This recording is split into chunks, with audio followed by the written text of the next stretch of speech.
Let's freaking go. So much to get to. Not a lot of time on a glorious Thursday night. We're going to talk about this crazy debate that Shaquille O'Neal, the great Aristotle, has started. Who is the best athlete in the history of LSU athletics? So you see the poll question lined up there. Do you believe Joe Burrow is who that person actually is, the greatest of all time? We're going to talk about that. We're also going to talk about a huge recruiting weekend ahead for LSU. I saw Sherman Wilson tweet out that this weekend is about to get really crazy when it comes to LSU recruiting, including a little bit of a surprise visitor. Five-star corner Kobe Black will be in Baton Rouge. So I am so fired up on this Thursday evening. So right off the jump here, I understand the Angel Reese hype cycle has truly been nothing short of incredible. But what I'm going to do here is just right off the jump, for those that have not seen it, I'm going to go ahead and play the Shaquille O'Neal clip, and I'm going to let you draw your own conclusions. She's probably the greatest athlete ever to come out of LSU sports. You heard it here first. Man and I female. love the competitive. I love Did you the hear what I just competitive said? aspect, male and Did you hear what I female. just said? Male The and female. best, She's just, yourself included. yes, because guess what? boy. She delivered. She delivered that package. See, a lot of us got the package and we still got the package in our truck. She delivered that package. So, it's a lot of names you could throw around, men and women, but she's probably the greatest athlete. Some people's going to exclude it to women athlete. I'm not doing that. She's the greatest athlete to ever come out of this because she got it done. Joe Burrow got it done a couple years ago, but she's way more athletic than he is. So you heard it here first. So there's Shaquille O'Neal and his logic saying that Angel Reese is far more athletic than Joe Burrow, which is very interesting. So look, I love Angel Reese, but like I said during the last live stream, I am not sure. Okay, I'm going to straighten this out just to make sure I'm looking at each and every one of you. We say hi to Tony. We say hi to Mr. Go Tigers. We say hi to Jordan. Look, yes, Angel Reese won it all. Yes, Shaquille O'Neal is probably happy that LSU finally has a national championship in basketball outside of some Final Four appearances. But Joe Burrow is the greatest athlete in the history of LSU athletics, especially if we are deciding if this is just based on peaks, which in other words means a single season, because Angel Reese has been at LSU for a single season. Joe Burrow also had 2 seasons, but we all talk about the 2019 single season. So if Angel Reese goes back to back and wins another national championship next year, it will be hard to argue against her being the GOAT. But one thing that I think people undersell when it comes to Joe Burrow is, and as Hal points out, and Pierce, the 1935 men's national championship. You guys always correct me on that. So, yes, the last basketball national championship in 90 years. Okay. Is that a little bit better? What I want you to do, though, all right, is think about Angel Reese's season. Remember, LSU women's basketball, they lost 2 games on the season, right? They obviously play way more games than we do, but they lost in the SEC semifinals game versus Tennessee. And when LSU played South Carolina, Angel Reese had a tough game. She had 16 points, 4 rebounds. She did not get her patented double-double. And let's be honest, LSU did not have to play South Carolina in the finals. Doesn't take anything away from what Angel Reese did, but that would have allowed her to avenge the only loss and, quite frankly, the only bad game that she had all season. Joe Burrow in 2019, okay, did not have a bad game. But it's not just that. He did not have a game where he was not exceptional. Let me repeat. at the game's hardest position in all of sports. If we were to ask anybody in team sports, what is the hardest position to play? What is the most important position to play? What is the one position in team sports that is most paramount to a team's success? We would all say it's the quarterback position. Joe Burrow did not have a game in 2019 where he was not exceptional. Okay. Now, Angel Reese had a few games where she was superhuman. She was Shaq level. She was Sylvia Fowles level. She was Joe Burrow level, Tyrann Mathieu level. But it wasn't every single game. And I understand that you play over double the amount of women's basketball games that you do football games. But Joe Burrow at the quarterback position was so unfreaking believably consistent. And it wasn't just he was consistent, he was consistently excellent. Okay. I'm going to put up his game log really quickly. Okay. And as you can see, QBR, which is a stat that I love, it is on a scale of 1 to 100, 97, 99, 96, 98, 88, 96, 97, 85, 90, 98, 73 against Utah State. I'm going to explain that in a second. 96, 91, 91, 96. Okay. He went for 5 touchdowns and 1 pick. So if you throw a pick versus a non-Power 5 team, it really does hurt your QBR because QBR does factor in level of competition. So versus Power 5 opponents, Joe Burrow's lowest QBR on the season was 85 versus Auburn. And I can make a strong case that was his best game on the season because our offensive line played horribly in that game. Joe Burrow, especially early in that game, our offensive line kept getting bullied, and he still found a way to win that game. So I understand there's been so many different lists floating around Twitter, but I'm going to give, when especially we are comparing Angel Reese's single season at LSU, Joe Burrow, when it comes to just one season, there has never been a single season in the history of LSU sports. That includes any of Maravich's seasons. That includes Billy Cannon's 58 season. That includes Fournette's 2015 season. That even includes, to me, the previous to Joe Burrow best single season, Tyrann Mathieu's 2011 season. Joe Burrow had the greatest single season in the history of LSU athletics. Now, Angel Reese is up there. She is up there, okay? And yes, Joe Burrow didn't do it alone. He had all-time great talents around him. Jamar Chase, Justin Jefferson, Clyde Edwards-Helaire. I totally get it. It wasn't just Joe Burrow. Dave Aranda on defense, Joe Brady and Steve Ensminger on offense. He did have all of that. But Joe Burrow is still the GOAT. When it comes to single season, he is still the GOAT.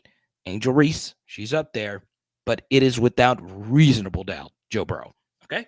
So, Rob says Shaq must be on a donut high. I don't know what a donut high is, but I have eaten a lot of donuts before, and I was going all over the place.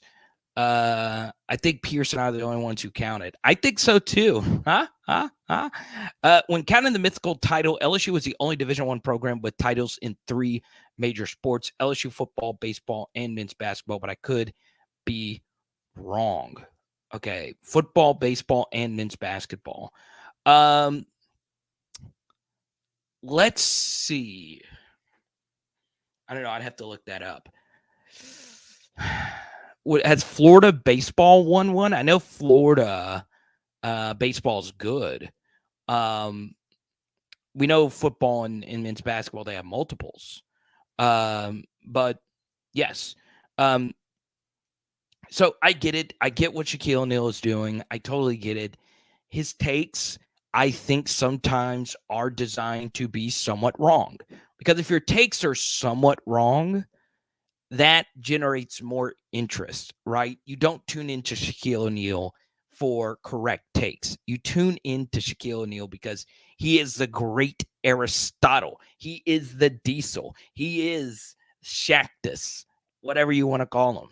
And he, quite frankly, could be my favorite LSU athlete of all time. I bounce back and forth between quite a few of them. But I do respectively disagree, Shaquille O'Neal. It is Joe Burrow. Now, who is number 2 after that? There's a lot of people you could put at number 2. I would probably say Maravich or Shaquille. But once again, if I am just doing an all-time greatest list and you're asking me to just do it based on their entire careers, then if you're going to do an entire career, then Patrick Peterson's full body of work comes into the equation. Shaquille O'Neal's full body of work. I think if you do an entire career, Pistol Pete Maravich definitely is in there. Honestly, an underrated entire career person that has not gotten enough praise is Sylvia Fowles, where there was not a season where Sylvia Fowles did not go to a Final Four. Let me repeat, there is not a season that Sylvia Fowles had at LSU where she did not go to a Final Four. Now, she didn't win the big one, but, that was still in Tennessee's heyday, right? It was really hard to win a big one. So, for me, I think Big Sil, if you're talking about an entire career, postseason success and all of that, she was consistently healthy and consistently very, very, very good. So still, Angel Reese, when it comes to single season statistics, I think Sylvia Fowles' best year was like 17-11. Reese was 24-15 on average this year, which is insane. But there you go.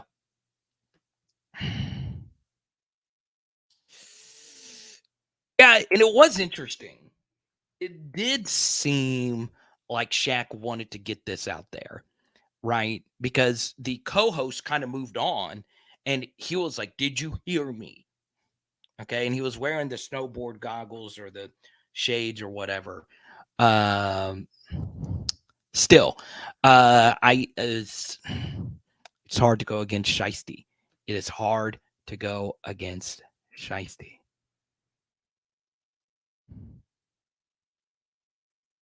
Okay. Shiesty, Diesel, Pistol, Badger. H-Town says, y'all are comparing a true sophomore to a fifth-year senior. She won the chip in her first year at LSU for a team that never won a championship in basketball. Stop with the comparisons. Well, the only reason it's a comparison is because it's out there.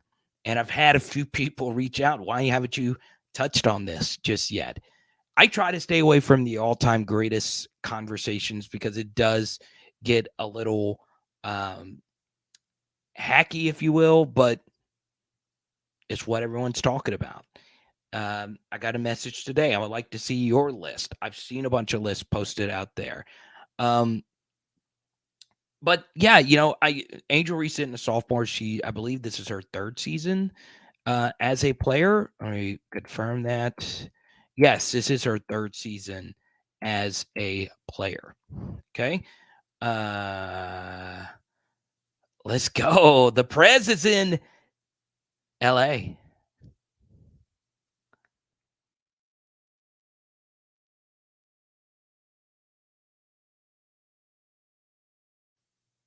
Let's see. We had Chris Jackson, Stanley Roberts, and Shaq and still couldn't win an Natty. National championships are hard and random. Angel Reese hasn't surpassed Sha'Carri Richardson. I don't think people understand how close we were to losing that Utah game. It took somebody to airball a free throw for us to win that game. Now, we won, once again, survive in advance, but still, we got a lot of breaks to go our way. But to win championships, you have to have that.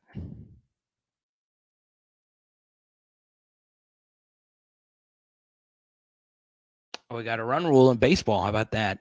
She called herself a sophomore to tweet, so she may intend on using all 5 seasons. So she is, in theory, a sophomore. Okay. So this is her 3rd year. But H-Town Creole, his point was her youth. So she is technically a sophomore, but in theory, this is her 3rd year. I hope she stays all 5 years. And she probably should. This is one of the weird things. We're not accustomed to NIL being such a big piece of someone's career net worth, right? And Angel Reese is set to make a lot of freaking money. Okay. So shout out to LSU baseball getting the run rule out there. Super proud of them. Now, I want to get into this recruiting weekend. Colin Simmons and Dominick McKinley for 2024, a 5-star pairing of defensive linemen. That looks to be pretty juicy, right?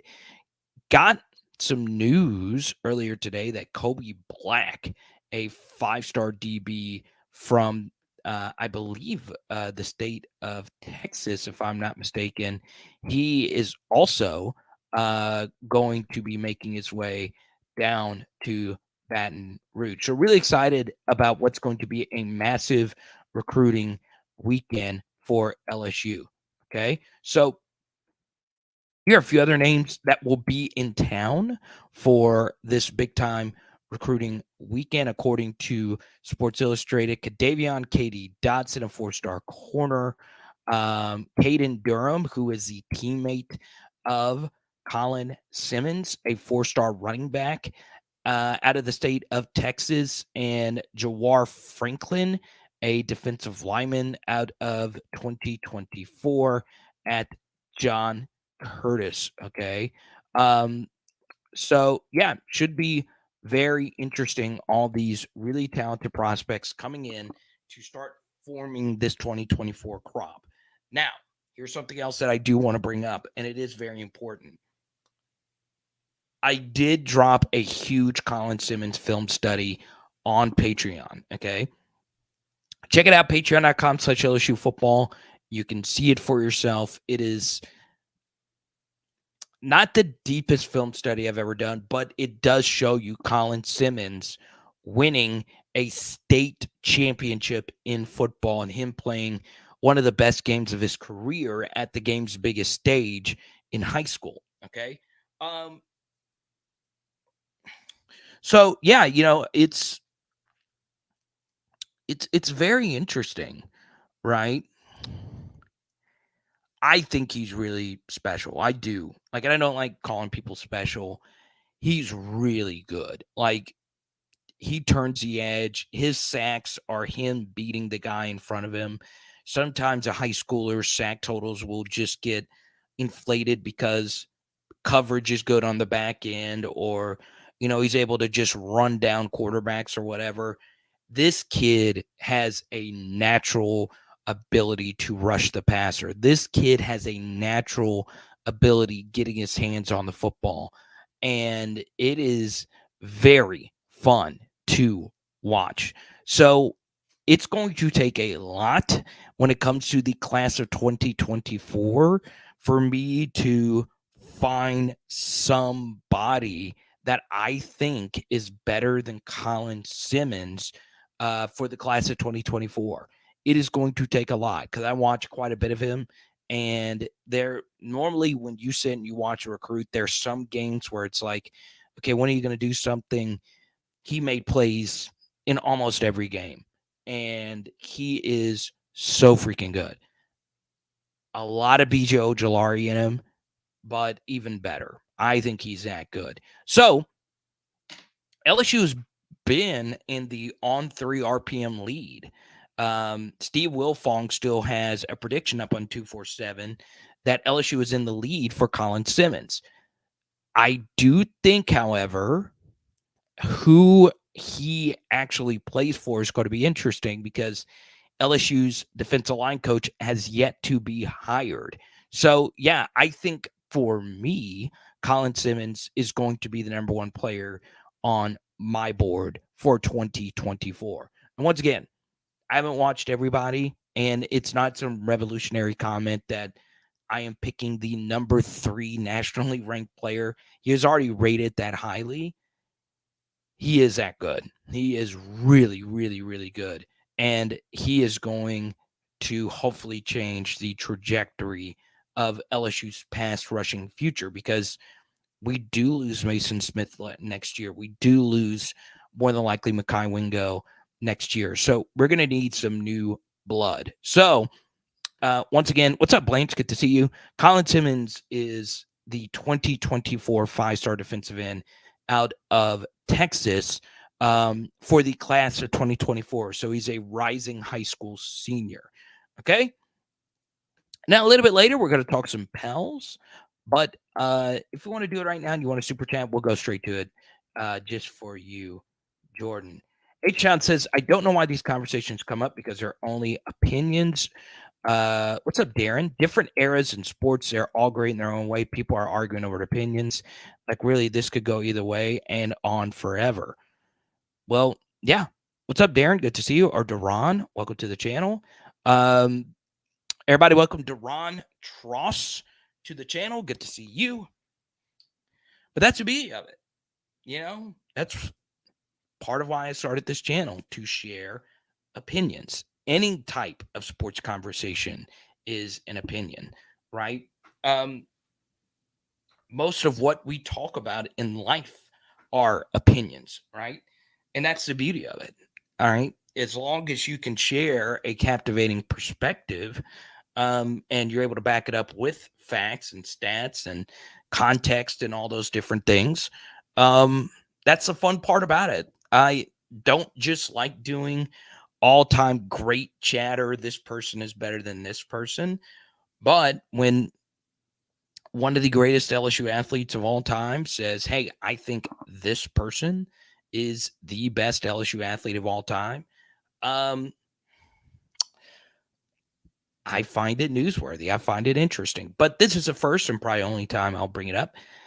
So there you have it.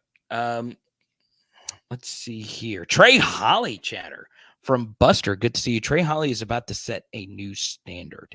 A new standard? Like what kind of new standard? I'm interested, Michael. Like, when you say new standard, are you saying this guy is going to be better than anything we have ever had before? Because I would love that, because I love Trey. He's a very interesting guy. His autograph is actually right up here. Right TF now. So, yeah. A new standard. It's pretty crazy.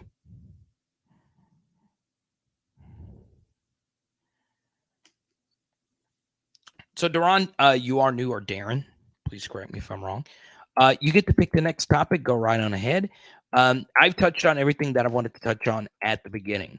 I think if LSU lands Colin Simmons and Dominick McKINLEY, this will end up being a pretty special defensive line crop. But I do think they're going to need more than just that. Oh, okay. 8 yards per carry is what Buster says. Well, that's what he had in high school. I don't think you're predicting that as a true freshman, but if you are, be my mother freaking guest. I do want to show you this really quickly, since we are on the topic of 2024 recruiting, and that's going to be LSU's major focus over the weekend. This is our class right now, number 4 ranked nationally. They do, however, only have one top 100 player, Maurice Williams, Jr. out of Shadow Creek, Pearland, Texas. One thing that I have found to be interesting, and it could just be me, I'd have to go through each and every one of these individual players, but LSU has had quite a few of these players slide in their rankings. Cobbins, I think, has slid a little bit. Joseph Stone has slipped a little bit. Xavier Atkins has slipped a little bit. And friend of the channel, Colin Hurley, he was, for 2025, a top 100 recruit. Then when he reclassified, he stayed in the top 100.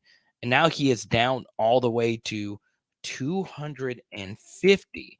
Now, that does not help when 247 doesn't have the absolute best reputation when it comes to LSU fans, and the theory out there that 247 honestly intentionally pushes down the ratings of LSU commitments, that they have some kind of bias against LSU commitments. Maybe they do, maybe they don't. I don't know. But Colin Hurley falling as far as he has is very, very, very interesting. That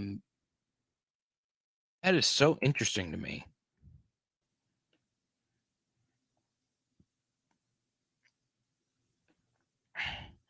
Buster says, I think he gets a handful of carries this season and hits his average as a true freshman. Okay. We say hi to Richard. He is watching on Facebook. Thank you so much, Richard. Good to see you. Hi, buddy. Can't read the numbers or names. Good show. Good to see you, Richard. Thank you so much for sharing this in all your Facebook groups and all that good stuff. I'm trying to grow on Facebook. I just love YouTube. I do. Jefferson was a two-star, so who cares where they rank our players? True. And LSU has had a high number of 2 and 3 stars turn out to be some of the best players that they've ever had. But historically, 247, the blue chip ratio, it's not necessarily individual players, it's the collective, right? Alabama and Georgia has won all these national championships because they consistently recruit the most 5 stars. For the most part, 247 gets this stuff right. But yeah, it's very interesting.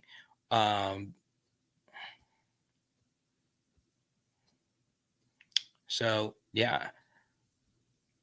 Pierce, are you saying this class or the last one?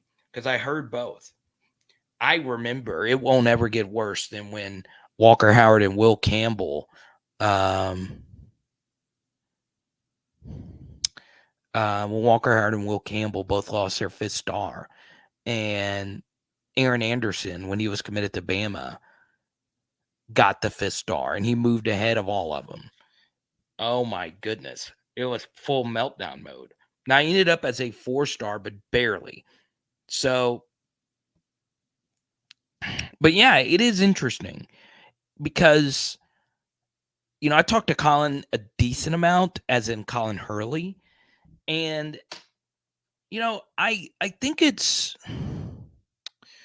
I think it is fascinating that he goes to these camps, right? Because this is what I'm often told is a player will slide in the rankings, and they'll slide, and people will say, well, it's because he was hurt, and well, it's because he didn't go to the camps. Well, Colin Hurley goes to the most camps. He probably plays more football and works on his craft more than anyone. The kid works really hard.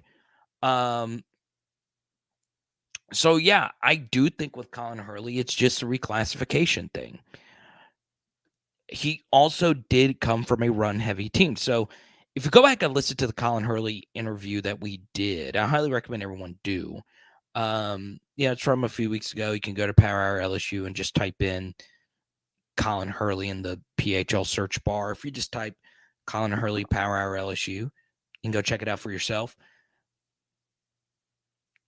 They were a run-heavy team. They had Travion Webb, who is a 4-star back now at Florida. So they ran the football a lot. But what's interesting is when they didn't run the football, they ran 5 wide. They spread everyone out, and they let Colin cook. And if you go look at his highlights, it is really freaking good. But he is in a run-heavy team, and he also is on a team that has the most talent in almost every game that they play. But I still think he's really good. I do. He's not the absolute biggest guy in the world, but he's also only 16. He is one of the youngest recruits ever, period, any position. And when he gets to LSU, he will be signing his LOI at 16 years old. So he's going to be signing when he is still going to be months away from turning 17. Okay. Let's go to this. I had not heard this. I've been focused in on watching Colin Simmons highlights once again. If you go to patreon.com/LSU football, you can see for yourself, okay, my deep breakdown on Colin Simmons, okay? So I've been looking at that all day. Jacoby Matthews is in a little trouble for some herb. Hopefully he comes home after spring, okay? All right, let me check this out. I had not seen this. All right. I'm reacting to this live. Second year Texas A&M safety, according to Gig'em 247. I'll put it up right here. Jacoby Matthews was arrested for possession of under 2 ounces of marijuana. Oh, okay. He posted $3,000 as a surety bond. Okay. Come on. Really? Come on, Texas. Come on, Texas. Really? And I know it's coming. You got to follow the rules. You got to follow the laws. Well, you guys know LSU's history with marijuana and how harder we are on players with that. Hopefully that has changed. I'm pretty sure it has.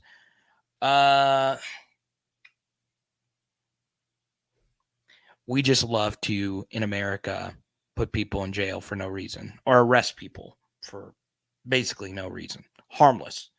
I don't know all the details, so I probably shouldn't be having any definitive statements such as this one. Just like at the beginning of this story, if you will. But I'm always going to defend that. Okay. I particularly don't even do that. But the truth is, let him go. Not just because he's a football player. Let him go. Okay. And he apparently is out with the bond or whatever. I don't know. This is honestly the first I've heard of this, even though this happened 12 hours ago. Just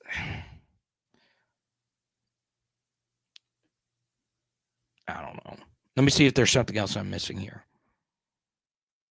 Because I did have a really high grade on him coming out. I did think he was very good.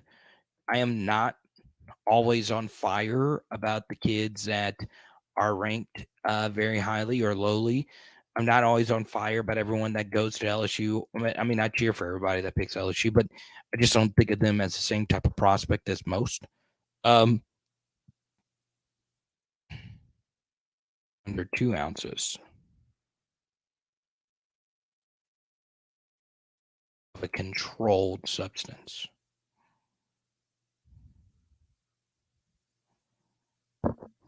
Let him out. Let the kid play football. Okay? Now,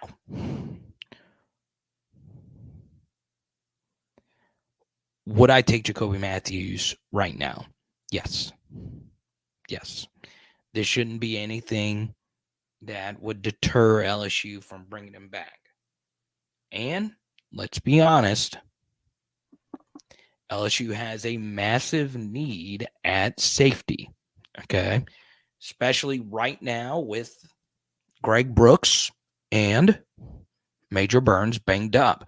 Now, they should be ready to go when the actual football, Florida State week 1, that'll probably be your starting duo of safeties. But type in the comment section right now. What I want you to do is, in your most powerful ways, a lot of you are very smart when it comes to the game of football. If you're watching this on Facebook with my guy Richard, or if you're watching this on YouTube right now, in the comments section, okay, Who is LSU's best safety, not named Major Burns, okay, and not named Greg Brooks? In the comment section right now, who is LSU's best safety, not named Greg Brooks, not named Major Burns? Okay.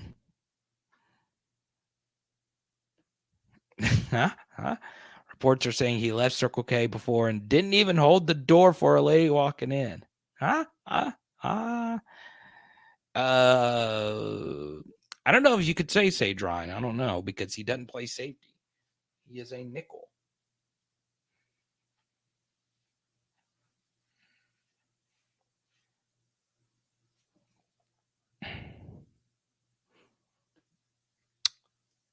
Toviano.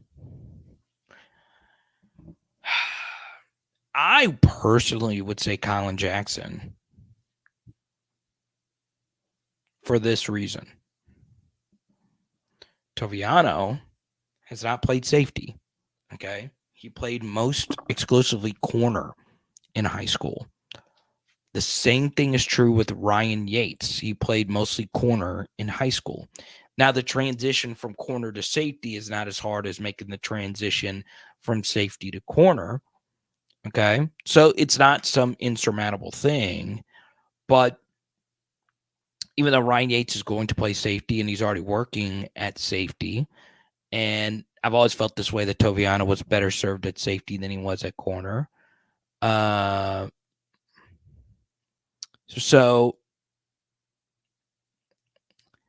yeah, I think for me, I am going to go with Kylan Jackson. I know that that's a little bit of a leap of faith, but if Jacoby Matthews came over, he would be that person. So I do think LSU needs to make a move on this. I understand that that's not going to be everybody's cup of tea. I understand it. There are quite a few of you that say, hey, if you did not pick LSU in the beginning, I don't want you now. If I'm the maid of honor at first and you want me to be the bride now, sorry. But that's just not how things work, baby. So, look, I am all in on LSU going after Jacoby Matthews. Everybody, welcome Jay Clay to the channel. I'm going to guess what this is behind you. I think that's a supercomputer, right? With the, like a lot of these desktop computers, you could see through the plexiglass and all the nuts and bolts and twirly things and all of that. Got a pretty sick selfie here. I'm loving it. I'm an LSU alum, and even if Angel won 3 straight, Joe is still the GOAT. Football is the apex sports, and it supports a lot of the other sports on campus. I'm offended we are even considering this. Yeah, I do agree with the second sentence. I don't think anybody would disagree with that. But yeah, take that away. This is just, are you the best at your sport? Are you the best overall athlete? Okay. So, in this scenario, in this hypothetical, I do agree that football in particular, quarterback is probably the most difficult thing you can do in team sports. I won't let that sway my argument here, but I do agree.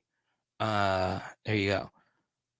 Now, Richard, I hate to break the bad news to you, right? Because this did happen over a month ago, but Michael Doherty is no longer on the team. He left before spring practice even began a few weeks ago. We did a lot of content on it at the time. Number one, I hope he finds his footing in wherever he decides to go. Number two, I think this is key as well. My personal evaluation of him.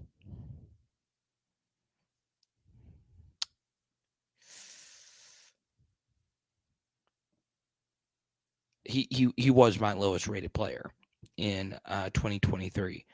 Now, once again, that's nothing against him. I like everybody that comes to LSU, but it's just where we are. Okay. Yeah, we're live, Simper. I am here for you, my brother. Firing up them crawfish. Sibley says Burrow's a GOAT and moving towards the GOAT in the pros. Yeah, I mean, look, how many quarterbacks in the NFL are you taking over Joe Burrow right now?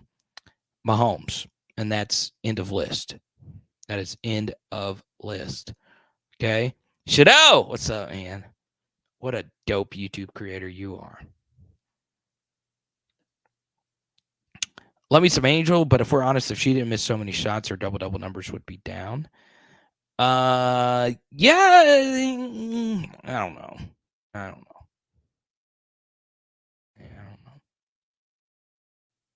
Okay. Now, a few other things. We are still waiting on LSU to announce who they are going to hire as the defensive line coach. I'm going to share what I shared a few weeks ago. Okay. Yes, you're having a big recruiting weekend and you don't have a defensive line coach in place. And it is hard to recruit really good defensive linemen that are visiting. It's hard to recruit them when you don't have a position coach in place. I wouldn't worry about it too much. I do think LSU can take their time with this. I really do. Not obviously a month before the season, but I don't think that they need to just hire someone like right now. I think it's more important to get this hire right than it is to hire swiftly, if that makes sense. So there you have it.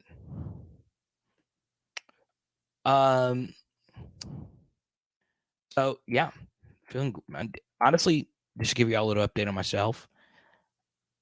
I'm feeling great about life. I really am. Like I'm still on a high from, and I know this is a few live streams ago, but last Saturday night we had a PHL get together and it was so much fun. And I cannot quit thinking about April 22nd in Bossier City, which will be our next PHL get together. I am just the luckiest mother freaker to get to meet you guys and gals. So super pumped up about that. Okay. Let's see here. I'll make sure I get this up. There you go. So this is all the details for the April 22nd Arclitex Sports Card and Memorabilia Show at the Bossier City Civic Center in Bossier. So take a screenshot or whatever you want to do. It is totally free to attend. Patrick Queen will be there. Michaela Williams will be there. And Jeray Jenkins will be there. And I will be there. So super excited about that. I'm going to be giving away a bunch of my cards and just hanging out. That's honestly my favorite thing about it. Is like we have all this really cool LSU sports memorabilia. You're going to see a bunch of Joe Burrow autograph stuff from collectors that are worth thousands, hundreds of thousands of dollars, some of them. And it's totally worth it. It's totally worth it just to go to see that, but it's really worth it to get together with all the other members of PHL Nation. Congrats on boiling 1,000 pounds of hospice. Oh, I thought you said, I thought this said at first, bro, we just got done boiling 1,000 pounds of hospice crawfish. Okay, as in the crawfish themselves were in hospice. Like I was like, dang, not even the prime crawfish. You got that aged like fine wine crawfish. You got the crawfish with the cane and monocle, right? The crawfish that has little hairs growing out of their chin, crawfish, hair sticking out of their nostrils and out of their ears. The did I just soil my pants crawfish? That's what kind of crawfish I thought you were serving. Let's go to Richard here. One of our newest patrons, Richard. Kelly's never been in a hurry for a hire. He's exact and precise about everything, not just hires.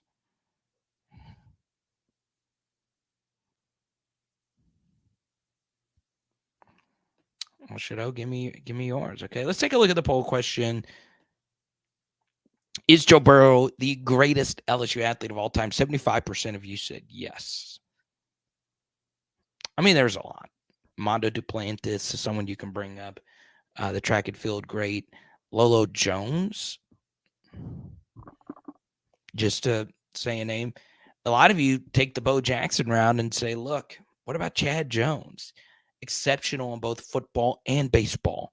How many people can say that they were exceptional at LSU in two sports? I would also say that I did not know this. I don't remember who told me this a few live streams ago. I did not know Ben McDonald played basketball and baseball. I was told that a few live streams ago. My mind was freaking blown. Okay.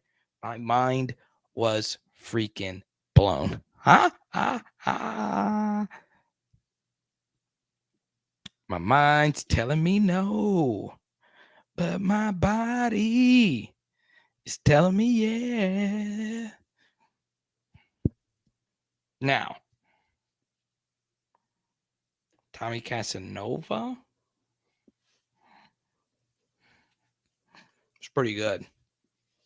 Actually got my first Tommy Casanova card. Well, I had a few, but I got my first Tommy Casanova card not too long ago.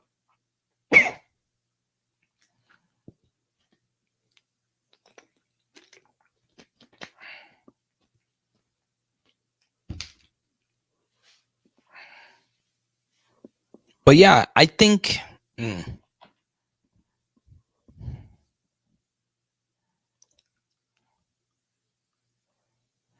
Tommy Casanova. He's probably up there. He's probably up there.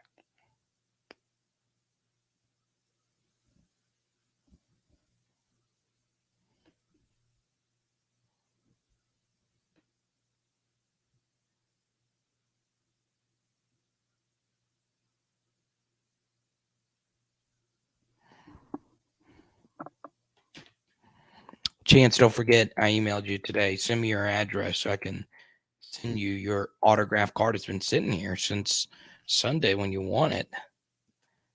Look at this guy, Todd Kinshin. How about that? Now, I know some of you want to chat some LSU baseball. I did not catch the game this evening. I actually had a one-on-one with a wedding client, DJing a wedding here in a few weeks. So I was focused in on that, and apparently LSU baseball kicked some butt. 2 grand slams in one game, and there is a player who has hit number 4, who has hit a home run in 4 straight games. Thompson is his name. Wears the same number 4 uniform as the great Cade Doty. Look at that.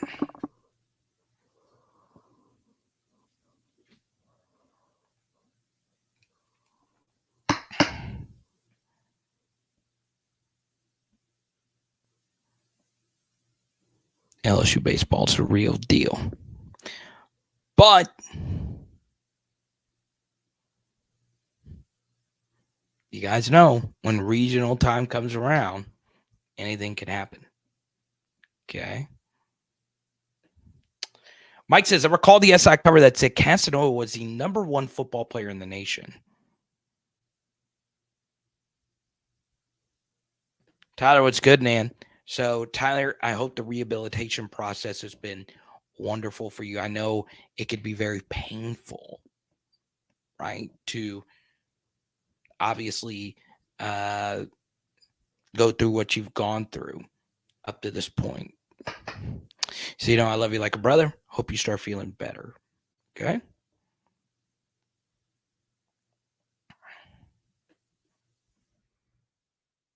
Now, a few other things. Type Y for yes, type N for no. Okay. Did you watch LSU gymnastics today?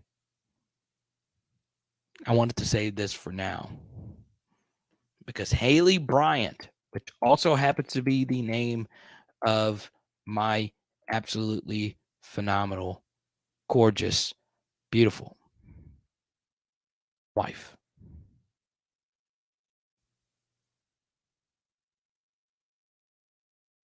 Okay. But Haley Bryant and the LSU gymnastics team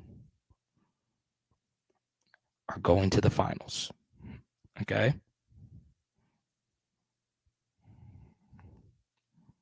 It's crazy. Abso-freaking-lutely crazy that LSU might win 2 national championships in 2 sports in 2 weeks.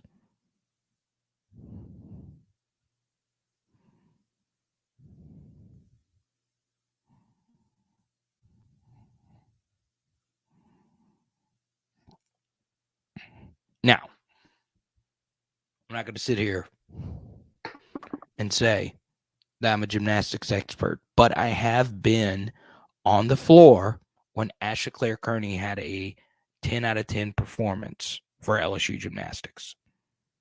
Okay.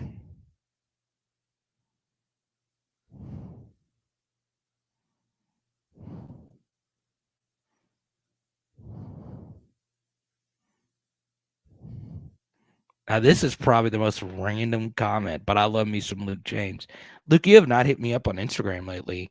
And by the way, there's nothing more I love than seeing PHL shirts in the Avies and PHL shirts in the Wild. What up, fam? I'm late getting to the live, and then we go to Luke here. And Luke actually made me autograph his shirt, which was pretty cool. Just got off the phone with Brandon Tofield. He said he could out-rebound Reese right now. So, Luke, I know it's been a while since you've commented, but this is totally random. This is totally random. And I don't agree with him. I think Angel Reese would out-rebound him. LeBrandon Tofield would be what? He would be 40-something. He would probably be late 30s, early 40s, maybe. I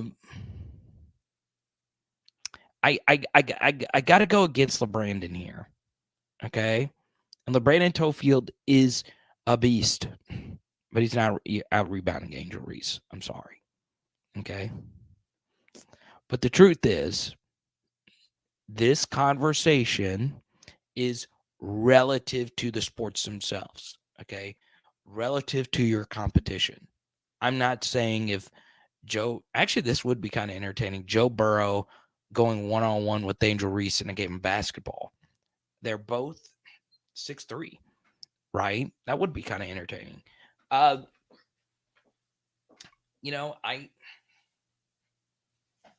love to see it. But yeah, once again, it's relative to competition.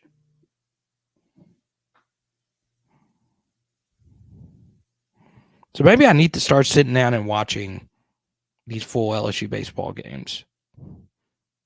I'll snoop in late.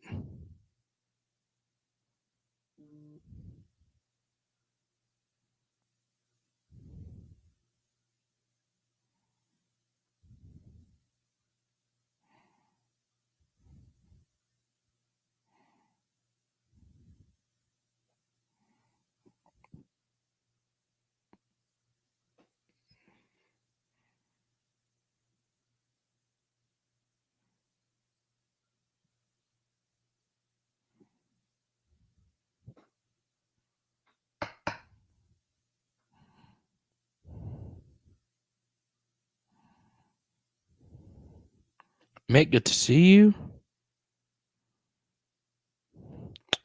I don't know.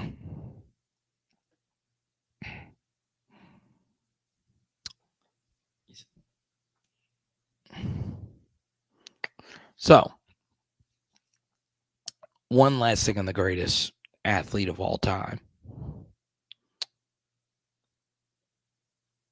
You could argue influence is a different conversation as well, right? Like, Kev Falk had such a huge influence on LSU football, when he came in '97 and made it cool to go to LSU. So he's up there.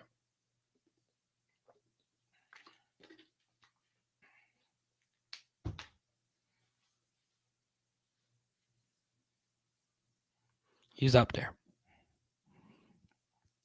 So here's what we're going to do.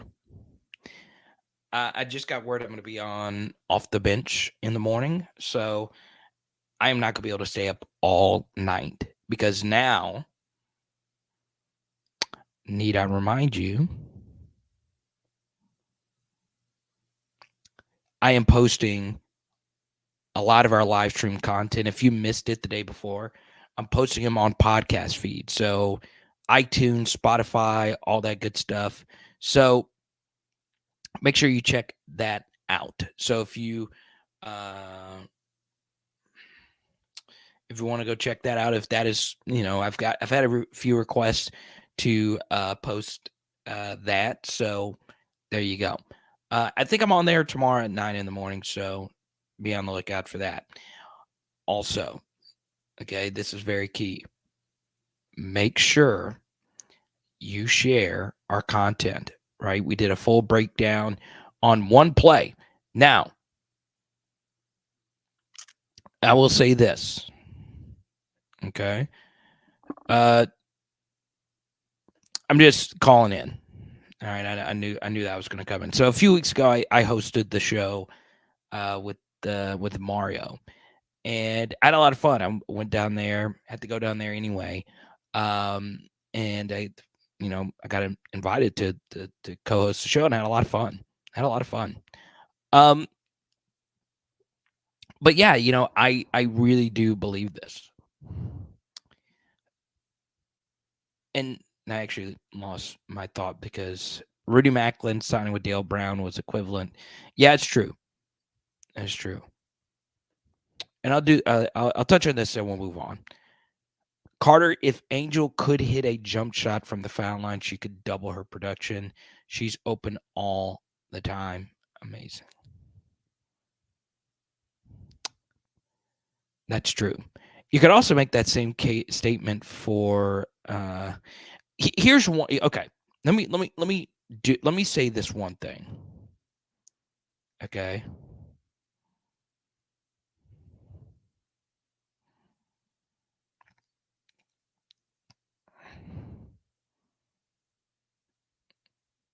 Brandon could still touch the top of the net, he said. Okay. Well, Luke, hey, shoot me a message on Instagram. I would love to have LeBrandon Tofield on here. Because what's funny is we've had more running backs than any other position on here. Let's see. We've had kind of sort of Trey Holly. My audio when I did the interview with him screwed up. I have tried multiple times to fix it. And I could text Trey and just get him on, but the interview we did at the card show was so freaking good. Because I want to get that one fixed. We had Jeremy Hill obviously on here a bunch. We had Justin Vincent on here, and we've had Charles Alexander on here. So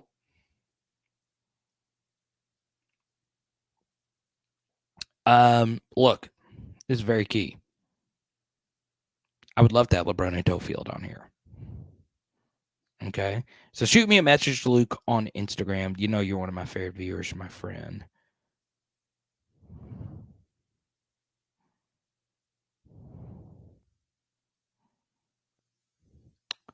But yeah.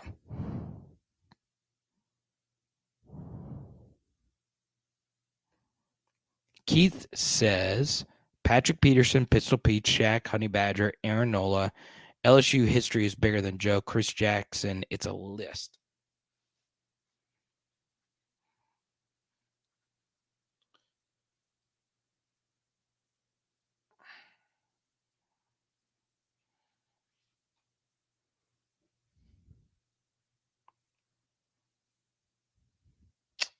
Everybody, welcome Keith to the channel.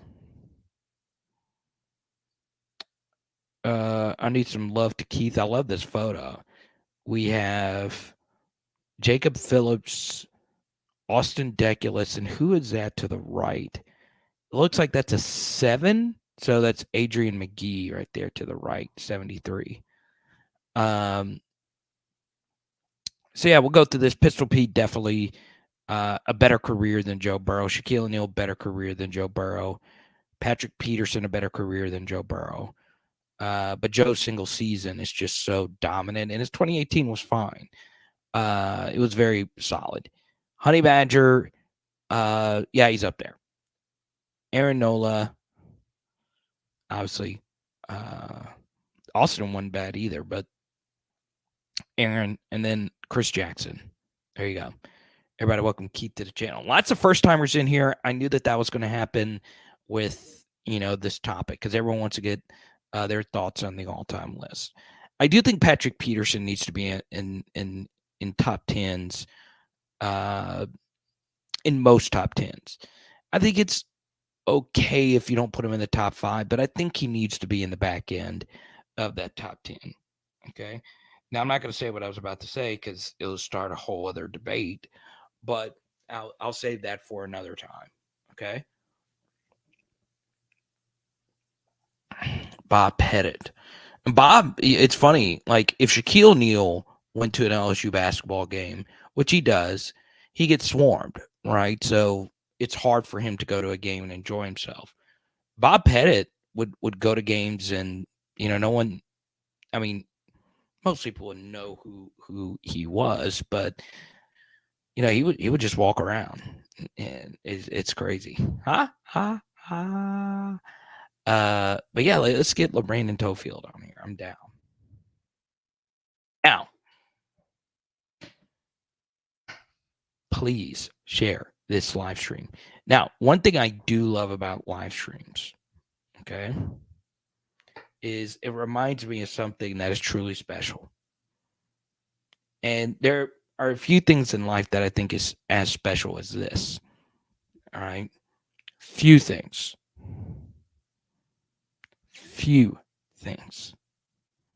Okay. But there is one thing.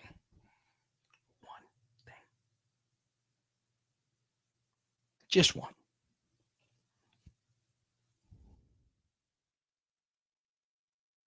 I'm trying to remember what that one thing is.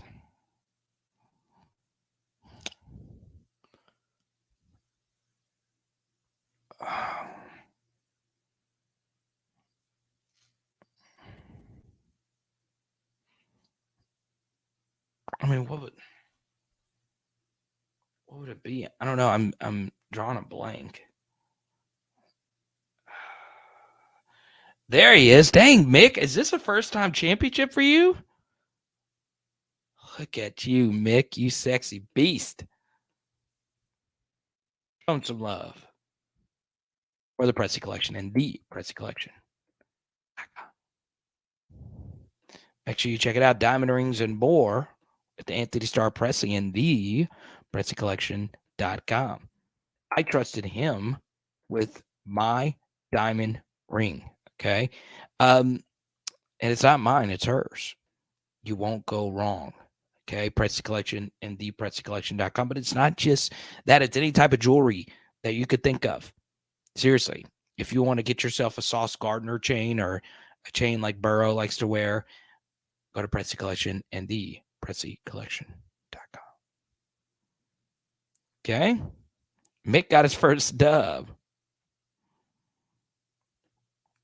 in the good old days. 50 and 75, greatest NBA players of all time.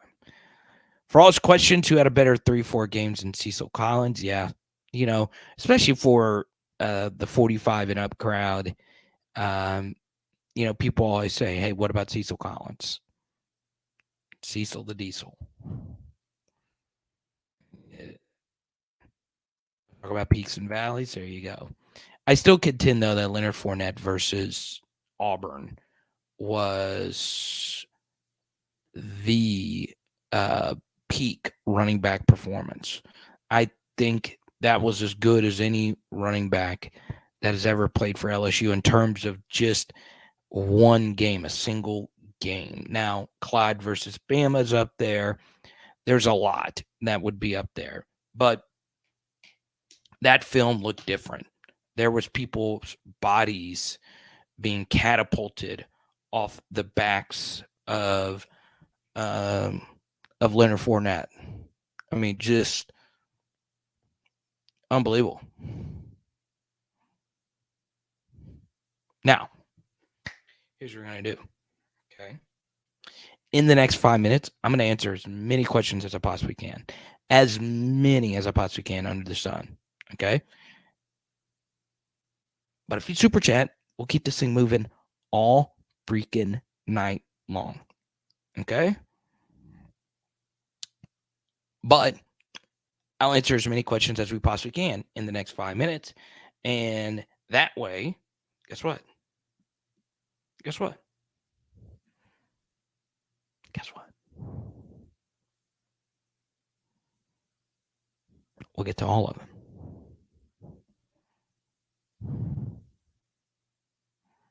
Ryan Landry chasing down Darren McFadden.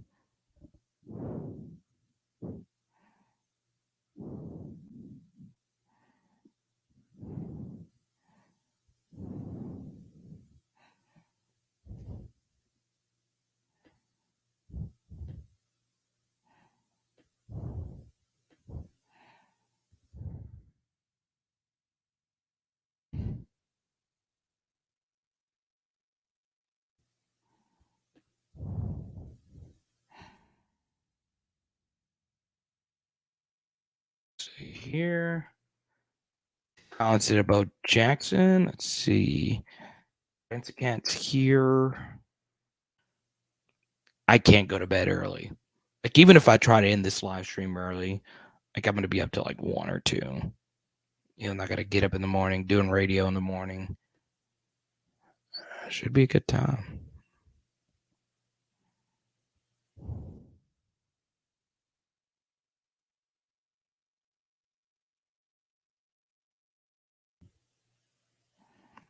Let's see here.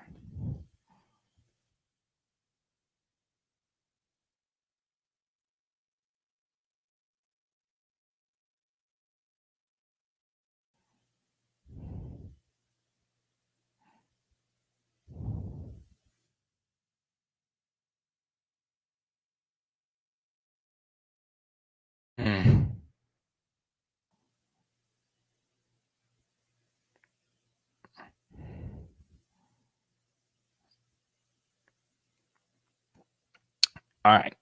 I will share this. This was happening during the LSU baseball game. Okay. And I wasn't going to bring this up because I kind of wanted to go watch the games for myself. But okay. Florida did have a spring game. All right. Now, this goes for any spring game. All right.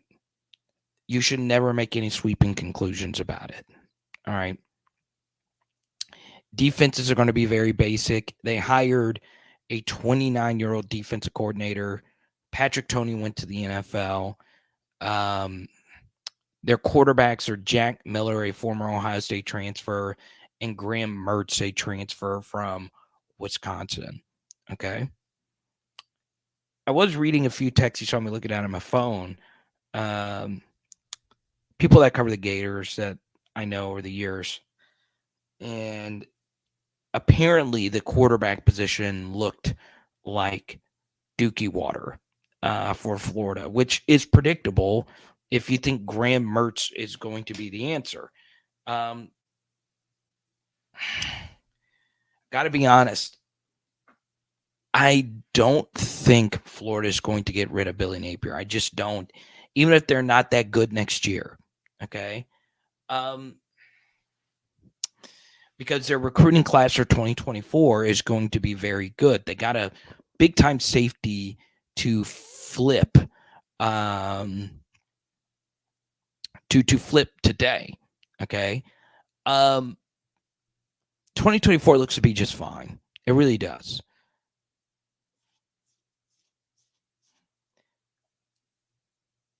I think Florida is going to be brutal next year.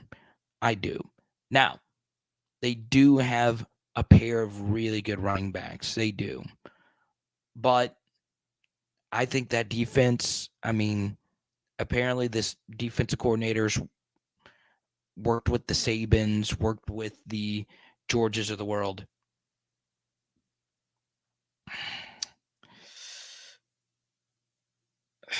Florida's QB position is really rough.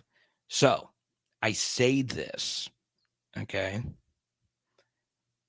Number one, you shouldn't take too much away from your spring game, but at this point, we should know that Graham Mertz isn't that, okay? Now, you can watch the comment section of any quarterback-related content that I do, and you will see that I, in the past, have been labeled a Nuss lover and a Jaden lover, right? Or a Nuss hater and a Jaden hater, okay? My comment sections when I do quarterback-related content, it makes me not want to do it because it gets wild. But, yes, as I have pointed out a gazillion times over, Jaden Daniels does not throw the prettiest ball. Jaden Daniels isn't the best vertical thrower of the football. Yes, he needs to take more shots. Yes, both the offensive coordinator, Mike Denbrock, in his recent press conference, and Brian Kelly in his latest public press conference has said that Jaden is working on vertically throwing the football down the field. I get it. I totally get it. Okay? But you, I'm looking at you right now, LSU football fan, you don't have Graham Mertz as your starting quarterback right now. You don't. You don't. Feel as happy as you possibly can be that that is not the case. Okay? And I'm going to be honest with you. And I normally am. This isn't anything, I always like to be as honest as I possibly can. Folks, the SEC quarterback room for each and every team has major question marks right now of who that guy is going to be. Okay? Now, I understand Garrett Nussmeier very well could be a better quarterback for this team, and he does do some things better than Jaden Daniels. And I understand that Jaden had some games last year, in particular the Arkansas one, where it just wasn't where it needed to be. I would be the first to tell you that. You've done plenty of film studies that have shown the brilliance of Jaden Daniels and the limitations of Jaden Daniels. But even though this live stream tonight has dealt mostly with a quarterback who had a perfect season in Joe Burrow, that will never probably be seen at LSU again.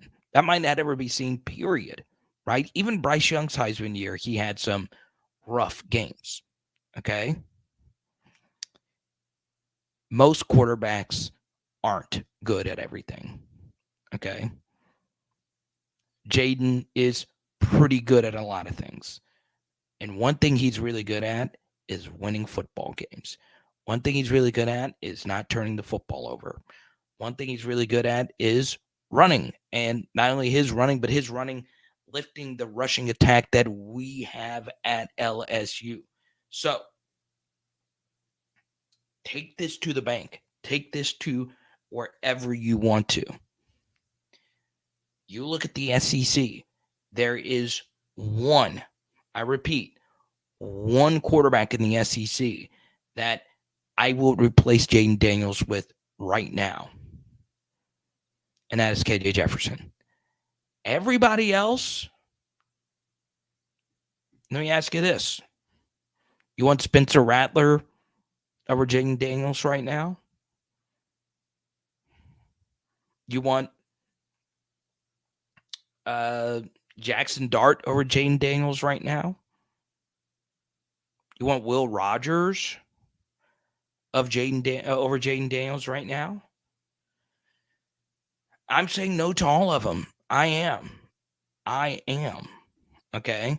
There are some things that those guys do better than Jaden, but I'm saying no to all of them. I just am. Okay. Now, I like Ty Simpson at Alabama. I liked him coming out. I liked him coming out. I did. I think Jalen Milroe has some capabilities, and it is Alabama, so you know they're going to have a lot of talent. Carson Beck, Gunnar Stockton, whoever the guy's going to be at Georgia. They got Brock Bowers to throw the football to. They got Dominic Lovett, Ra Thomas to throw the football to. Oscar Delp. So Georgia very well could have the best quarterback room by the end of next year. I'm telling you, the SEC offenses are taking a major step back next year. Okay? Are you taking Devin Leary over Jaden Daniels right now at Kentucky?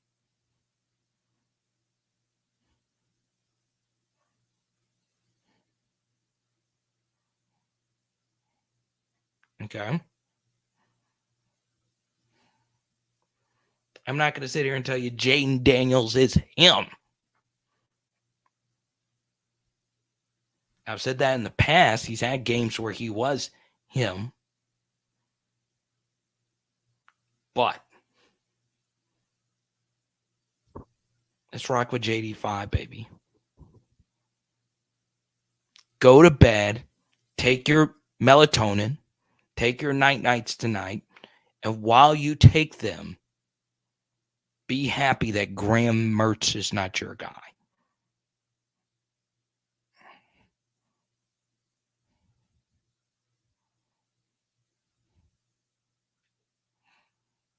All right, Branson. He says Connor Wigman could be debatable. Okay, let's chat some Connor Wigman. He obviously tore us up. He had some really good throws. But then again, we were viciously outcoached in that game. I would say Connor just steered the ship more than anything that he did spectacularly in that game. Okay. Now, he is way younger than Jaden, as you point out. And I would say this as well, and this probably isn't going to make a lot of LSU fans happy, but their wide receiver room very well could be the best in the SEC. Now, I think Malik is a better number one than whoever you would say their number one would be. I think most would say it's Aniyah Smith. But Aniyah Smith, Noah Rogers, Evan Stewart, Moose Muhammad, that is a really deadly foursome with Donovan Green coming into year two. So, yeah, I mean, Wigman, Connor's got some ability. He really does. But, and we've seen what Bobby Petrino can do. Bobby Petrino at his peak is up there with the Sarkisians and the Kiffins and the Heupels, one of the best SEC play callers of all time. But yeah, you can make an argument for Wigman over Jaden as a potential, cornerstone moving forward as a multiple year guy, because obviously Jaden has just 1 year. But yeah, you can make a case. You can make a case. But I'm still taking Jaden. I still am. I will say this about Connor Wigman. He low-key has some dual threat ability. All right. Something else is in Texas, he did not have the best supporting cast. He didn't. Now, he had a good supporting cast. He didn't have the best in high school. Okay. So there you go.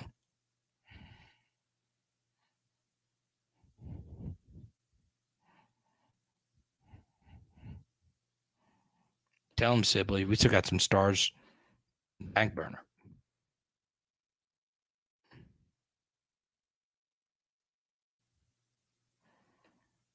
Mike says I'm taking the Nuss bus over Connor.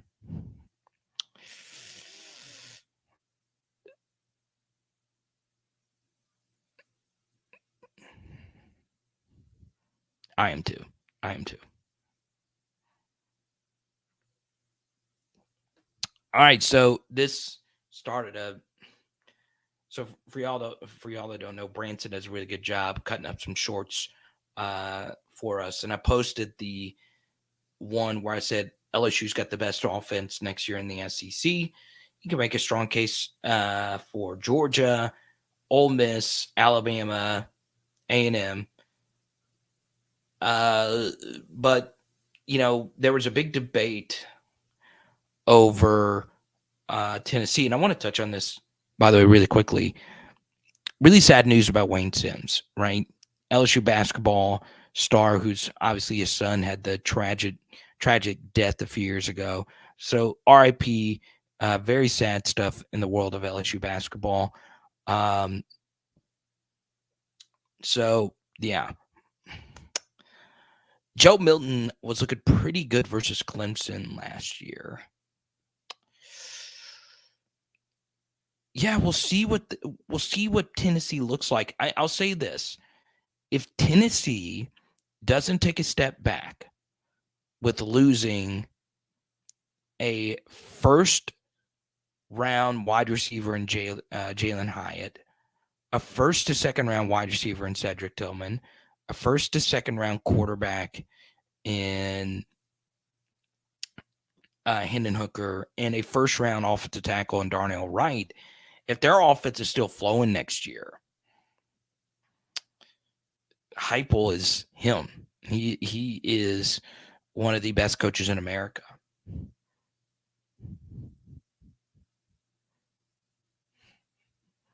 Kareem, I really appreciate all the super chats you've been dropping lately, man. He says no Nuss Bus until 2024.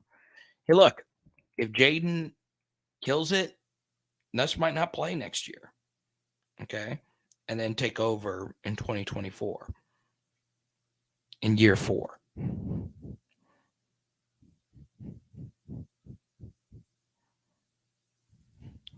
I'll tell you this.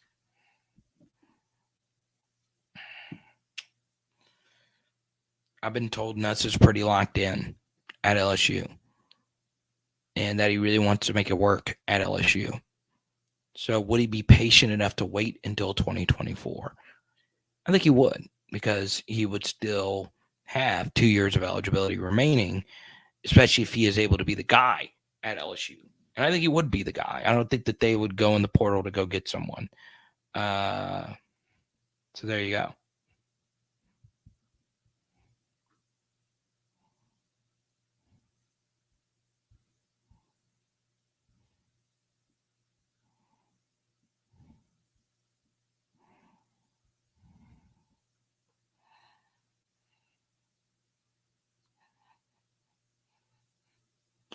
So, hope you enjoyed this live stream tonight. It was a lot of fun. We should have a short of some kind posted tomorrow. Don't forget, if you are a member of the PHL Patreon, check out our Colin Simmons deep dive we posted today. But yeah, we do need Garrett Nussmeier. And look,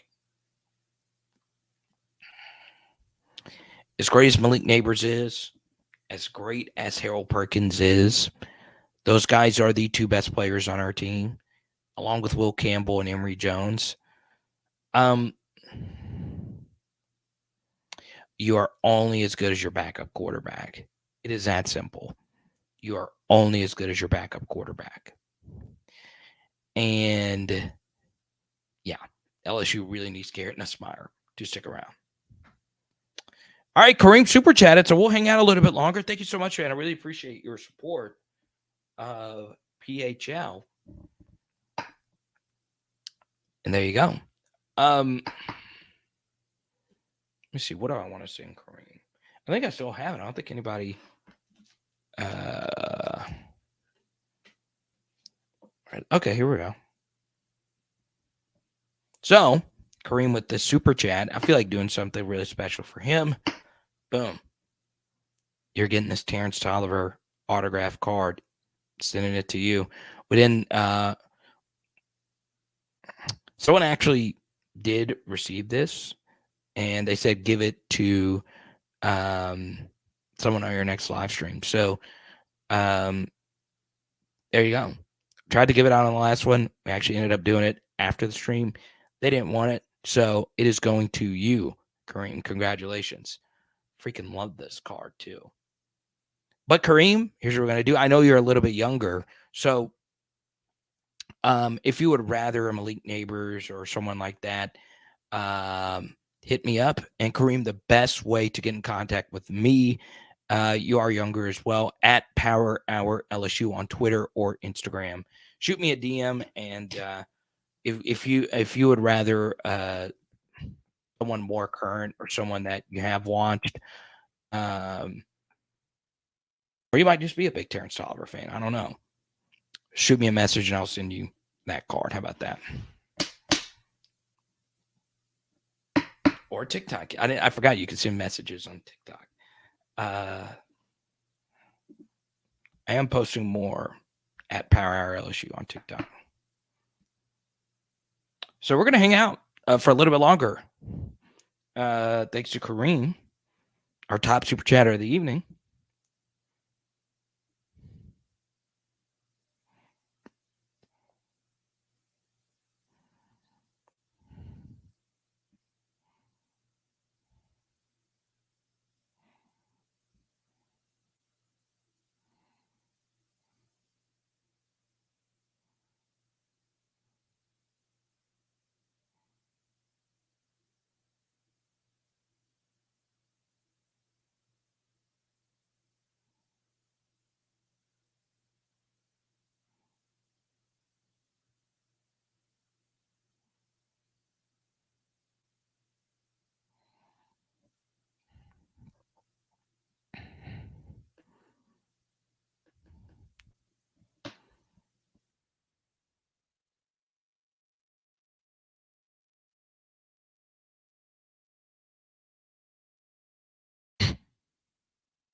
This is a real list. Gymnastics made Final Four, so we'll talk some LSU gymnastics. I want you guys to see this right here. So just this popped up on Twitter from I Love the Balcony Bengals. They're the LSU student section. Their list of greatest athletes of all time. Okay.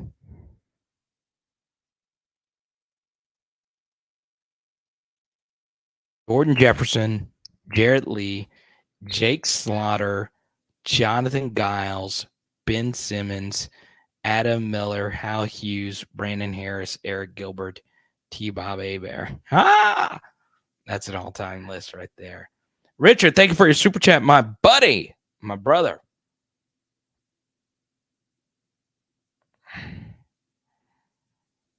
Yes, there you go.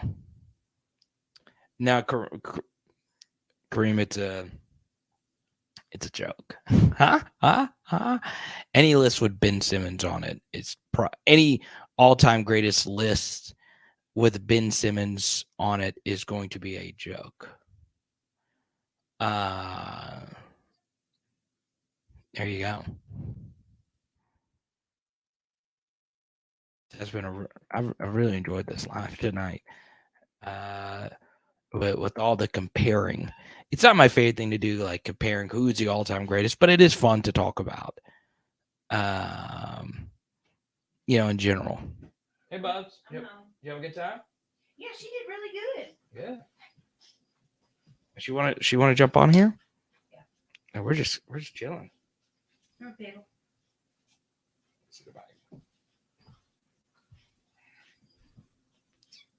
There you go. Is Pressure in here? No, Oh, okay. that's just too much. She's a baby. She doesn't care. Wait, if you just come home, you know she's gonna be active. Hey, everybody. He says, "I don't know who that is." He's not talking about you. He's talking about that Oh, if list. he was, that's okay. Can y'all see your tail in the background? Just go. They're going crazy. Fiddle.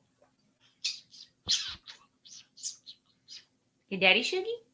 Yeah. That's a lot of Shuggy. That's a lot of Shuggy. Look at the baby. Which one? Zero. Hey, hey. There's Tyler. He just had surgery. Hey, Tyler. He's going to be at the show on April 22nd. Oh, good. Richard's our newest patron. Hi, Richard. Gymnastics made the Final Four. So that's going to be this weekend in Fort Worth.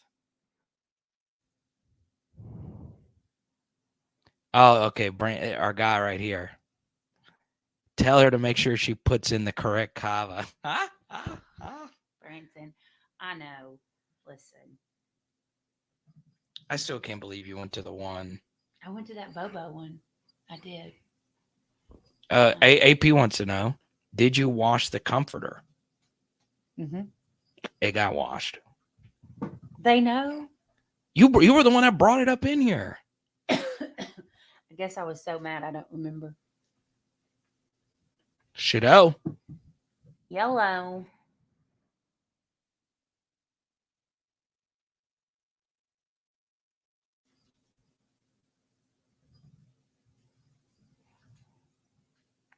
Look, your views went up as soon as I got in here. Jeff, it's been a while since I've seen you. I've always loved this image. Piddle. Tyron Matthew tackling Michael. I'm pretty sure this is Michael Williams. Very underrated tight end at Alabama. He's a good player. Come on, Pointy. Why Uh, did you throw that in there, bud? Come on, Piddle. Come on, Queen. Come on, my Queen. She won't do it because she knows you're. Josh Williams had a great year this year. Very underrated back. What are your expectations from him this next year? You know what's very interesting with Josh, Jeff, is there's not a lot of people that are fully confident in him repeating what he did last year, right? Like it is truly amazing to me that there are so many people that I've read it on 247. I've seen it on Twitter that LSU needs to get something at running back. Now, I don't think they're going to get anybody in the portal during this next cycle. But I have got to be honest. All right. Josh was really good last year for LSU. Okay. And I understand. And this was told to me by players that have played in the NFL.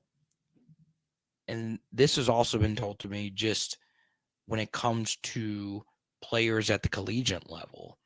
It is hard to shake off a walk-on label. It is hard to shake off an undrafted player in the NFL. Who you are as a player, your star ranking, what high school you came from, what family you came from, what state you came from, what do you look like with pads, all those different things matter, right? But the numbers show Josh Williams was very freaking good at LSU. And something else I really liked about him was this guy has played in a lot, and I mean a lot of big games. Okay. That big game experience matters. Okay. One small fact about Josh Williams was he was the running back that they trusted for the Cole Taylor shoot throw play, right? On 3rd and 10, they trusted him to be the pass protection back in that situation. So, look, I've got to be honest here. Josh is someone that I trust to be the guy again next year. The tape was very good. It was very, very, very good. What I look for from a running back to determine if you are very good, it's not necessarily the most yards. It's not necessarily how fast you are or what jersey number you wear. It's how many tackles do you break? Josh broke a lot. He made a lot of big blocks for us. So, Jeff, yes, there are backs that are more talented than him on this team. There are backs with true pedigree in not only just high school football history, but Louisiana football history. I know Buster was in here earlier singing the praises of Trey Holly. We had Trey Holly. You've had all of these other great backs. You know, what about, hear me out,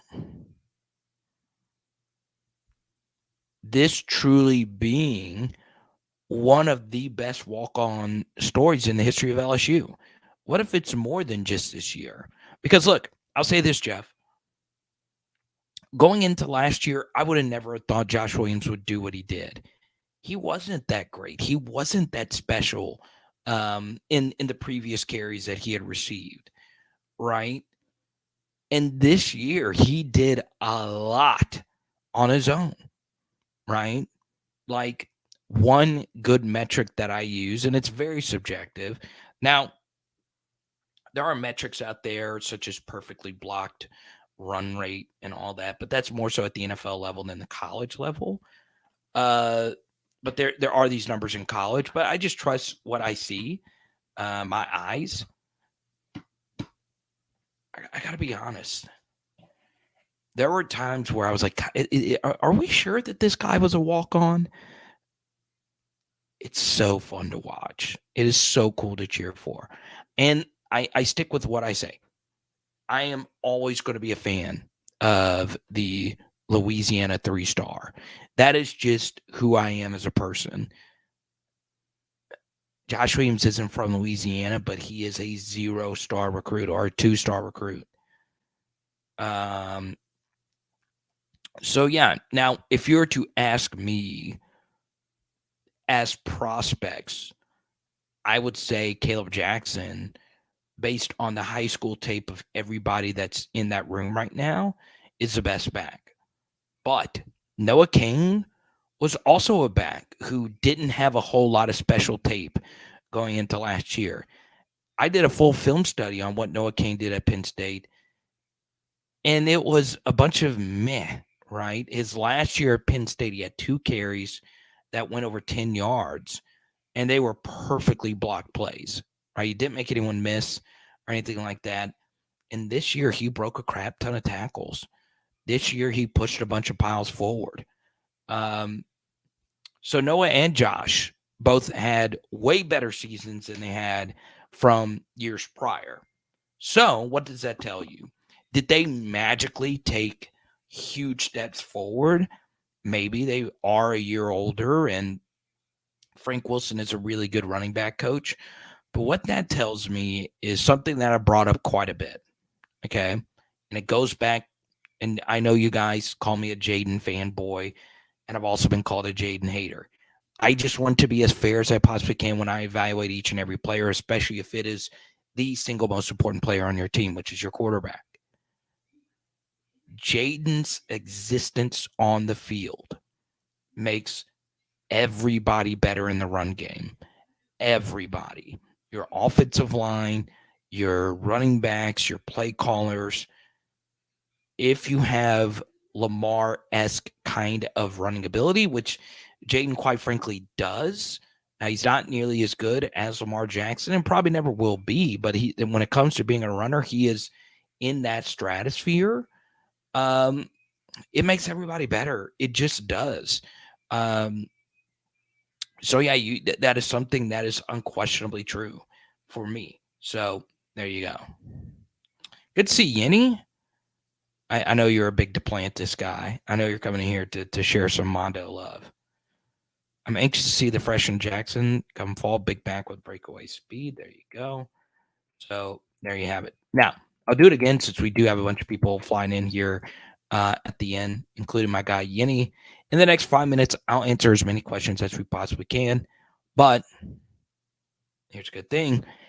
If you super chat, we will keep this party moving. Okay? So, we'll bring this up. really quickly. If you want to support the PHL movement, please, if you can, powerhourlsu.com. Get your merch today. powerhourlsu.com. You could be like Richard, join our PHL Patreon, patreon.com/LSU football. We just dropped a pretty nice study on Colin Simmons. If you're just now joining us, make sure you check it out. Okay. But yes, I am a Jackson super fan, Caleb Jackson. We talked about Kylan Jackson a little bit earlier.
Look at that.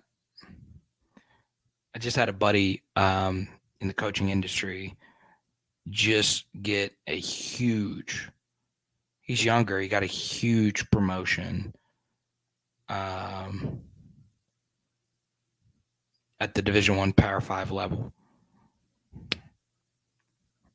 at Rice.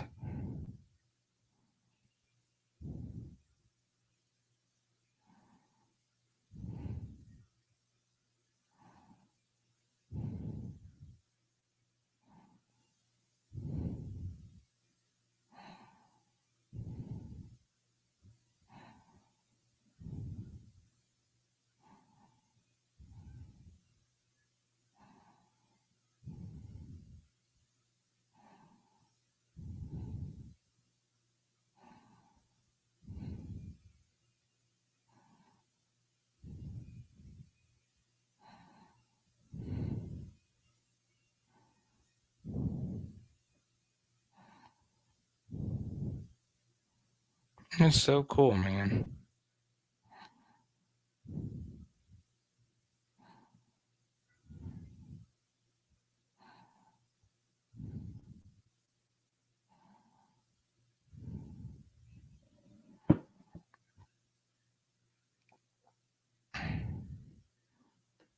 All right, so let's go to Danny Girl. I know you're a lurker. Okay, so this is why. It's a very good question. I'm actually curious as to how having JD makes the other running backs better. Because if he is running with the ball than they are, do you mean his threat to run makes others more available? Yes, it does. So it's kind of hard to explain with this, and we've done it in plenty of film studies. So maybe I should do a better job of explaining this in film studies, and maybe I should just do an entire film study just on this topic. Okay, let me screenshot that just to make sure. Okay, So if you're a defensive end, right, LSU ran a lot of inside zone, a lot of zone read kinds of things, right? And what that involves is something called a mesh point, okay? Where I think you're familiar with this, when the quarterback and the running back are handing the football off, okay? So as a defensive lineman, if you're holding the mesh point, you don't know if Jaden is handing the football off to the running back or if Jaden is pulling it. Okay. And because Jaden is such an explosive runner and he is as elite as you possibly can be as a runner, once again, he's in that Lamar kind of category when it comes to pulling the ball. You as a defensive lineman have to account for that on every single snap. It's not some of the snaps, it's every single snap. Now, a good way, and Grant, this is a very good super chat. We really do have a chance to win 5 national championships in a calendar year. Okay. It's kind of like this. Okay. If I were to go out and play, and this is a very extreme hypothetical example. Okay. If I were to go out and play an NBA game and they said, "Hey, Carter, we're putting you on the court and we need you to go out there and we need you to score." I'm screwed because I'm not that good, right? I'm not. But if you put me on the same court as Klay Thompson, Steph Curry, and the Warriors, where there are great shooters, the defense has to account for that. So if for some reason I was able to beat someone off the dribble, they wouldn't be able to obviously come after me because they have to account for their shooting ability because I'd pass it and they would shoot it, right? It's kind of the same logic here, right? As a defensive lineman, if Jaden can pull it at any time, if I'm the defensive end, I have got to keep my contained responsibilities. And even just that little half second of reading if the football is kept by the running back, it hurts. Okay. It hurts your defense's ability to stop the run. So what does that mean? Well, number one, when you do have to go tackle him, you have to run him down. And it is hard to run this guy down. You get tired. And what does playing at a half second later speed do to you? What does playing the game more fatigued have to do with you? It leads to poor tackling. Okay. So I'm up. I can go look for this chart. It might actually still be here. Let me see if it's still here. Okay. I feel like this chart is very powerful. Let me see. Is it this one? Is not this one? Is it this one? Okay. This is it. All right. So Danny, this chart is going to answer your question. All right. So this is a stat, and I brought this up on Blake's show on Monday. Once again, Monday nights I'm on AYS. Tomorrow morning I'm on Off the Bench at 9 a.m. Okay. This is a really good chart to show you how good LSU's running backs were last year. Okay. Now this is a chart. I believe this was data from before the Purdue game. Okay. And this would actually be even better after the Purdue game. So I'll to make it to where you could just focus on this chart, I'm going to take my camera off. All right. So Danny, what this is showing right here, the x-axis here is the yards before contact. All right. So this shows college football's best running games. You're looking at the top left of your screen, average yards before and after contact. Now you see yards before contact. You see LSU all the way up here. Okay. So when it comes to perfectly blocking running plays, we were not that great. But you look at the y-axis and you look at the yards after contact, there was only one school that was within our realm when it comes to yards after contact, and that was Texas. Okay. So let's do a little bit of logic. You also see Florida up here. All right. Florida had Anthony Richardson, a dual threat beast of a quarterback. Okay. You have to account for him in the running game. It matters. You also see Texas here. Texas had one of the, if not the, most talented 1-2 combos in the history of college football with Bijan Robinson and Roschon Johnson, both of which could be day 2 picks, with Bijan Robinson being a potential one-day pick. Okay. So this is yards after contact. Okay. You're focusing on the LSU and the Texas. These are the 2 programs that were the best at yards after contact. Now, let's do some logic here. Would you say that LSU's running backs, Josh Williams, Noah Cain, and John Emery, and Armani Goodwin, would you say those 4 backs are nearly as talented as Bijan Robinson and Roschon Johnson?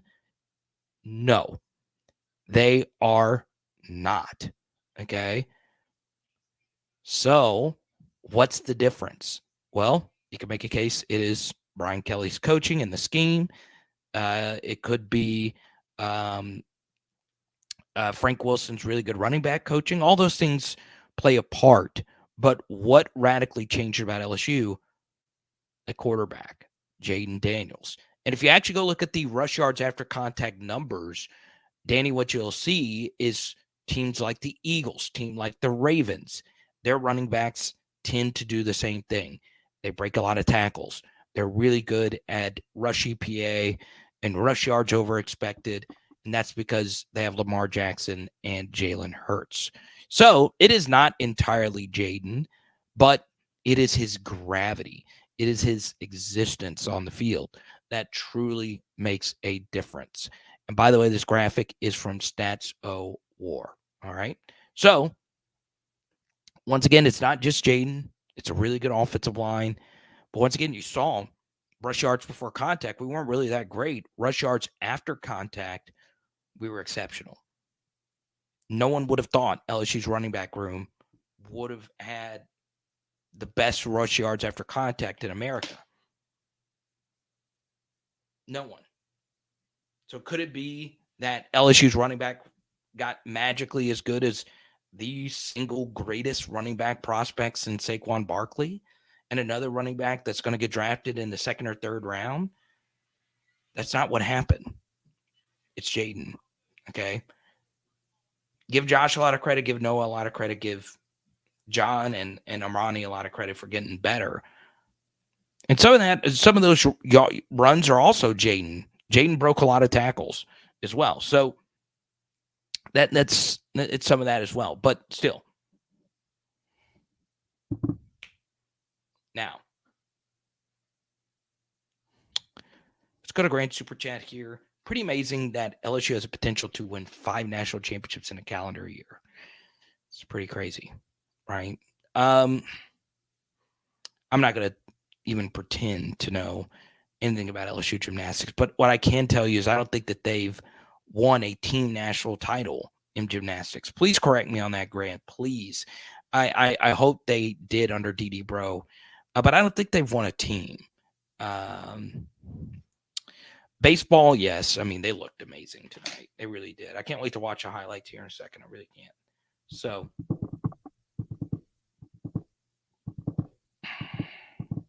and Danny, please let me know. You could text me if you want as well, Danny, if you if I explain that. We can actually jump on a call tomorrow if you want to.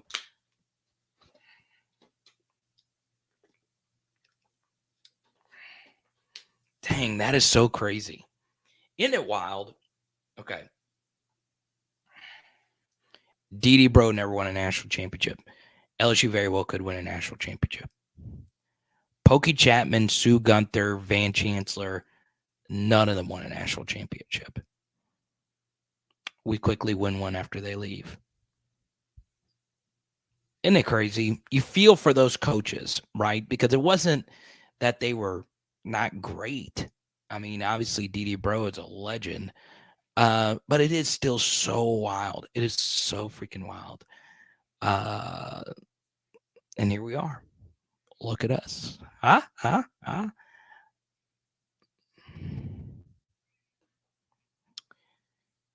Yeah, man. It's crazy. It's absolutely crazy.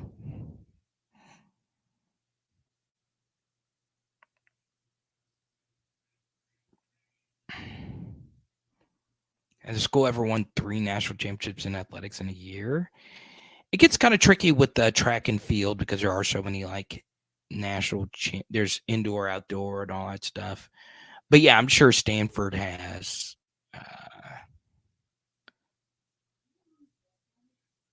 I'm sure North Carolina has with basketball, women's soccer, and maybe something else. I don't know. How many schools have won 3 national championships? I don't know. That's a good question. It's a really good question.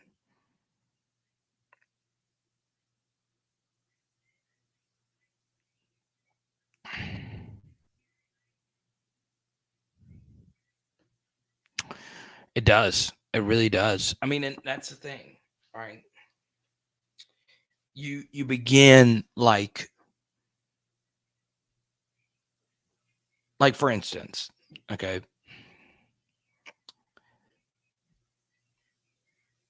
As you grow as like a sports collector, one thing you appreciate even more is scarcity. Okay. Scarcity matters so much.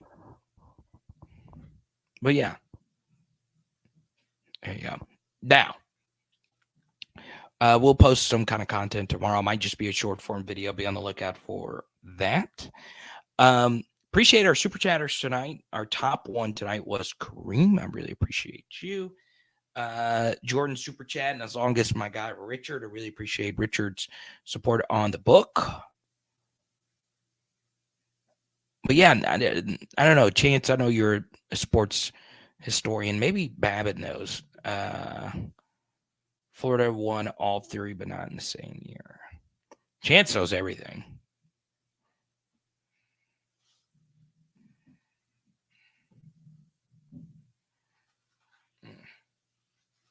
All right. We'll talk to you tomorrow. Don't forget, next live stream is on Sunday. And don't forget, April 22nd. So not this Saturday, but the next. Okay. We will be in Bossier City for the big card show. Architects Sports Memorabilia Card Show in Bossier City. Patrick Queen will be there. Jeray Jenkins will be there. And Michaela Williams will be there. And you will be there. It is Power Hour LSU, baby. Boom! And tonight, it's a good question, Kareem. We're actually going to be doing quite a bit here on our RSCC. And what we'll do is for the spring game, we'll see if anybody wants to go to the game with Branson. If there are some PHLs that want to get together on the spring game. So there you go. We'll see you, baby. I don't know if it was the same year. That's a good question. We'll see.